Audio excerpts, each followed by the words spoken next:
and the skinnier parts are known as the wicks. For bullish candles, this candle starts with an open and then will most times move lower to form the low wick, raise back up to form a high wick, and then close out once the timer for this candle has ended. For bearish candles, it's the complete opposite. It starts with an open and then will most times move higher to form a high wick, lower back down to form a low wick, and then close out once the timer for this candle has ended. For both candles, wherever the price was last, that is where the price will fall. As a trader who started 6 months ago, candlesticks were the very first things, shooting stars and hammers. Obviously, without any context, this is far from the truth. But with context, yes, you can experience as a beginner. At first, I'd look at the charts and spot a bunch of patterns. I'd see one here, I'd see one there, but they didn't mean anything because I did not understand what the market was trying to tell me. And obviously, no one will be the Professor Xavier in any type of market, but you can kind of understand what it wants to do the more experience you gain by analyzing charts. For a long time, I didn't understand. Well, that is until I learned very basic market structure rules. These rules say this: if price is in an uptrend with consistently higher highs and higher lows, the trend channel line at the bottom cannot be broken. If it does break, we need to allow for the short-term correction to play out by allowing it to have a break within itself. Then it will make a new extreme, which would be a new low. And after that, I can expect the price to make a new extreme for the uptrend, getting a new swing high that breaks the previous one. During this process of getting a new extreme high, I will be looking for entries with juicy signal bars like the ones you see on your screen. Even though these bars don't 100% guarantee that I am correct, the probability of price moving higher after these nice signal bars are high. One thing that I learned is that for me to qualify this as a high probability entry, I will need this bar's low to break the recent candle's lows.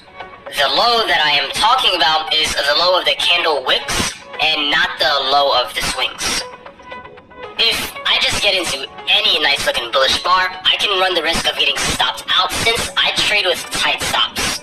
Most times, if I am patient, price will move in my favor. But if the correction is so strong that it drives the price down, my bias may change to short positions. That is what my experience has taught me about uptrends, but let's flip the script and talk about downtrends. If price is in a downtrend with consistently lower lows and lower highs, the trend channel line at the top cannot be broken. If it does break, I need to allow for the short-term correction to play out by allowing it to have a break within itself. Then it will make a new extreme, which would be a new high. After that, I can expect the price to make a new extreme for the downtrend, getting a new swing low that breaks the previous one. The same rules apply here.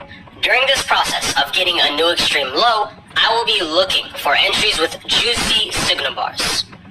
Even though these bars don't 100% guarantee that I am correct, the probability of price moving lower after these nice signal bars are high. When I enter a trade, I need to make sure that the candle's highs break the previous candle's highs so I don't get stopped out. This gives me extra confidence that price will no longer work higher. The high that I am talking about is the high of the candle wicks and not the high of the swings. Now, for all the copycats out there, this is my own strategy and understanding of a market structure. You guys follow a similar strategy, I would love to hear about it down below in the comments. This is what I've grown to like, and I'm curious about what you guys use and how candlesticks play a factor in your strategy. But wait a second, do not go anywhere because we're not done yet.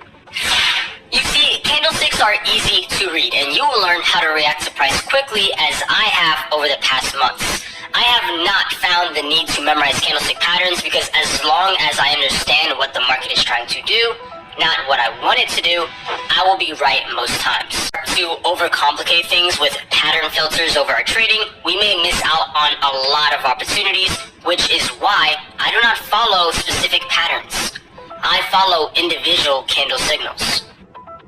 So, to get into a short, I need to see a red bar shaped like these.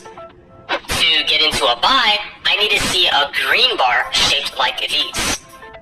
This way is very simple and effective for my strategy, but the only way you will learn the best approach for your own strategy is to go into your software's playback system and analyze the charts for yourself.